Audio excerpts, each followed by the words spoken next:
Right. One of the longest protracted transfer sagas of the 2022 football transfer window has finally come to a close, and that is because Manchester United have finally got the man that they've been chasing for quite a while, and that is none other than this man, Antony, from, of course, Ajax Amsterdam. Now, they had been chasing the Brazilian winger throughout the summer. In fact, there was a lot of contrasting reports as to their interest, because they were legitimately interested for one point, then the interest cooled off. However, once it became clear that reinforcements were needed, their interest heated back up again, and now, as it turns out, they have officially confirmed that they have signed the Brazilian winger for a fee that could rise to up to 100 million euros. You heard that right. 100 million euros could very well be the price Manchester United pay to the Eredivisie champions. But who exactly is Antony, and why have Manchester United been so compelled to pay this much money for someone who, to the larger football world, wouldn't really be all that well known? Hello everyone, and welcome back to Sports Today. My name is Shane Dias, and today we are going to be looking at Antony, the man who Manchester United have made one of their record signings, how exactly he'd fit into the team, and why is it that Manchester United pushed so hard to sign him. Now, if you're unfamiliar with Antony, I would totally understand that. He's only spent 2 seasons playing European football, and both of those have come in, of course, the Dutch league. It's not one of the most watched leagues in the world, and at times the competition there isn't exactly very evenly matched, let's say. However, he has done relatively well in the Champions League as well. So that's why, if you want a basic idea of what exactly he brings to the table, let's just take a look quickly at the stats that he had in 2 seasons of both Dutch football as well as Champions League matches that he played for the Dutch champions. So he's played a total of 68 games during that time period. Remember, he joined from Brazil. He'd come into Netherlands from Brazil, and he's since then spent 2 seasons. In that time, 68 games he's played. He's created 92 chances, and that is something that we're going to be coming back to later on, that created stat.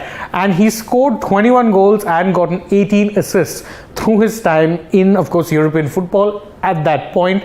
Yet, I understand what you must be thinking. Why is it that just 2 seasons of football has prompted a club like United to pay up to 100 million euros for this guy? Well, as it turns out, there is a lot of potential there, and he is, of course, very, very young and nowhere near the finished product, but the potential that is there. And it is also worth noting that Antony was working with current United manager Erik Ten Hag at Ajax. So obviously there's a familiar bond there. Ten Hag knows him well, and Ten Hag knows what exactly he brings to the table.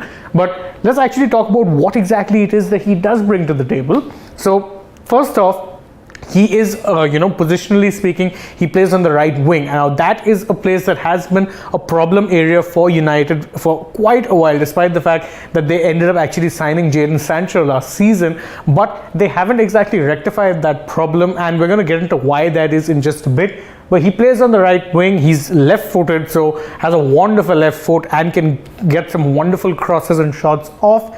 And if we're talking about the kind of style of play he brings, basically speaking, he's someone who likes to dribble a lot, but who's also very, very good at carrying the ball. He likes to play short passes and retain possession, which of course is something that Erik Ten Hag had coached into him. He can also, of course, create a lot of chances, and that's why it's important that we looked at in that previous slide the number of chances that he created. He's not someone who's a pure goal scorer as such, although he can score goals, but his biggest asset is the ability to not only retain and recycle possession, but also to create high quality chances, preferably from the right wing, where he will look to cut back onto his left foot and create chances through either crosses or long passes. Now, all of this, of course, doesn't really tell you that much in terms of why exactly it is that United have looked to splash that much cash. One of the reasons, of course, is, as I said, Ten Hag knows the player. And coaches generally like, there are certain players that they will bring to their new clubs when they move on from their previous one. And Antony obviously does fit under that category really nice. But the simple fact of the matter is there's few other reasons, and that's exactly what we're going to take a look at now. So the first thing is that he actually fills a very important gap in that United squad, and that of course is of a right wing player. Now again, most United fans and in fact football fans thought that that problem had been sorted out when they signed Jadon Sancho last season from Borussia Dortmund. However, Sancho has been readapted to being more of a left wing player, and generally speaking has done some of his best work from the left side. which left United with that unenviable problem of having no recognized right winger who would be a starter. Again, they do have players who can play that position, but most of them are not exactly going to be leading the line for Manchester United week in and week out, and that's exactly why they've spent that much money, of course, on Antony. He's someone who has been proven at European level. He's done very well, not just in the Eredivisie but also the Champions League, and so he can slot in effortlessly into that role, and he will be a guaranteed starter, not only for the money that was spent, because that was significant, but also he is the best man for that job in the United squad right now. The other thing that's very important is that he's someone who is very familiar with Erik Ten Hag's style of play. Remember, he's not very old. He came to the Netherlands as a 20-year-old, and in fact a lot of his football coaching and development has taken place under Ten Hag, and so that is also important because United currently, the squad is a bit of a mishmash of signings made by certain managers and leftovers from certain managerial eras. There's not really that much of a unifying force in terms of players who have played under Ten Hag and are familiar with, Lisandro Martinez is one of them. He also joined from Ajax. Antony, however, is someone they needed in the attacking side of things, because again, whilst Martinez has done decently at centre-back so far, one of United's major problems has been creativity up front, and that's exactly what Antony will be bringing to this United side. As I said, he's a creator, he can score goals, he knows Ten Hag's style of play.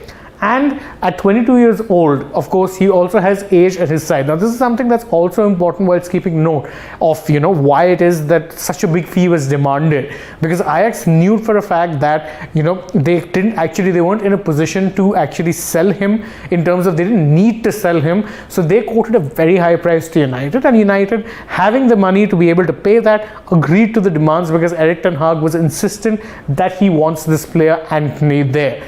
And of course, it's not hard to understand why Antony is someone who, brings a lot of creativity, he brings a lot of flair, but he also brings the ability to create goals, score the occasional goals. He knows Ten Hag's style of play, and is also someone who doesn't shirk from the defensive side of things. Now, that is again something that United's frontline at times has lacked a bit. They've lacked players who really put in the hard yards, but Antony does in fact do that. His defensive contributions, both off the ball and on the ball, are very, very good. So he's someone who would have no problem slotting into the United team right now and being able to play Erik Ten Hag's style of play effortlessly. But of course, the main reason they've paid that much money for him is because, well, it was simple. It's very much a seller's market. Ajax knew they didn't need to cash in on him, and they knew that United were desperate to sign him because Ten Hag wanted Antony and literally no one else. So they've got their fee. It's a very big fee because it is currently 95 million euros, but could rise up to 100 million on certain, performance related add-ons are considered later on in the, contract. So that's a very big signing. It's in fact a statement signing, and it's someone who, again, unless you're a hardcore football fan, you won't be that familiar with, but as someone who has actually watched him on occasion, I can tell you, the hype train is very much justified. He's a very good player. Whether or not he can make that adjustment, or how quickly he can make that adjustment from the speed of the Dutch League to, of course, the Premier League, is what, in my opinion, will determine whether or not he's successful in England or if he's successful early in. Because again, he's a very young player, and I have no doubt in the fact that he will make that adaptation, and he'll prove that, he's worth every penny that United have paid for him. But enough about what I feel. What do you guys think? Let me know in the comments below if you're a United fan, if you're happy with this signing, or if you think that, there was too much money involved. Let me know your opinions on it. We love hearing from you guys. And don't forget to like the video, share it with your friends, tell them to subscribe, and of course, subscribe to the channel if you haven't already, and tap the bell icon so you can know when we're going live or uploading a new video for you guys. As always, don't forget to follow us on Facebook, Instagram, and Twitter as well. Last but not least, download the AajTak app for all the breaking news from the world of football transfers and indeed from the world of sports. Thank you all so much for joining us. I've been Shane Dias, and I hope to see you all again soon enough. But for now, good night and goodbye.